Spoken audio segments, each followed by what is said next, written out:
adventurers, you have successfully defeated the acid-spitting dragon that roams these caverns. How convenient that the dragon was allergic to bees. What do you all want to do next?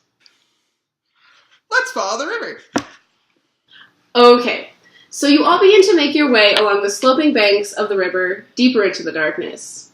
After walking for about 5 minutes, you can see that the banks of the river are disappearing the further down you go.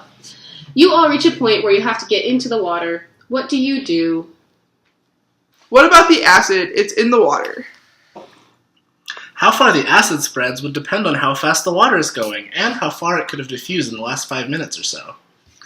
Let's roll for knowledge of engineering to see what we know about diffusion.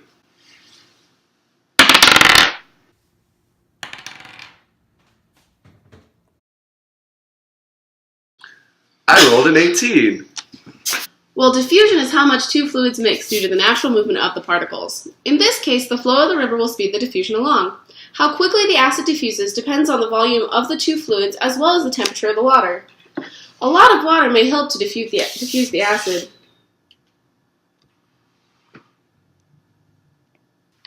How do we tell if there's enough water to dilute the acid and how much acid the dragon spat? It managed to spit about a gallon of acid at you guys. How many gallons of water are there? Let me just pull out Yield Perry Guide to Medieval Alchemy.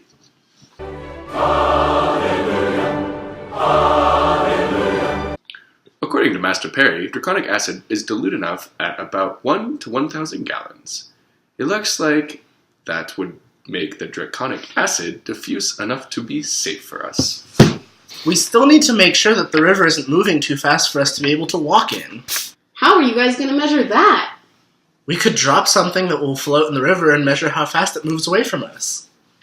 And how do you think you're going to measure speed? Ye old sundial? I'll consult Master Perry.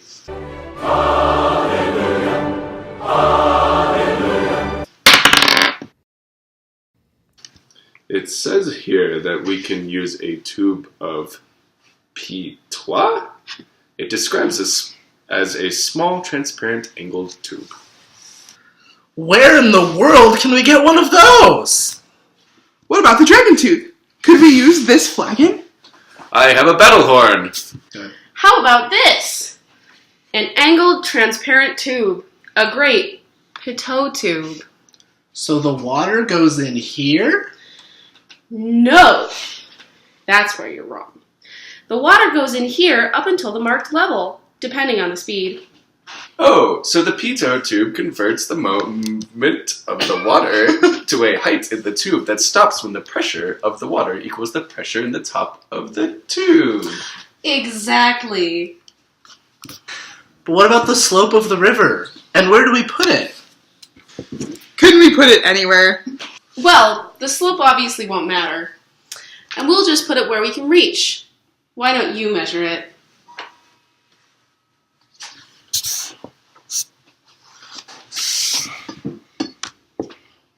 I measured it, and it looks about 4 inches. That means the river is moving at about 3 miles per hour. Slow enough that you guys can walk in. Let's keep adventuring! Yeah!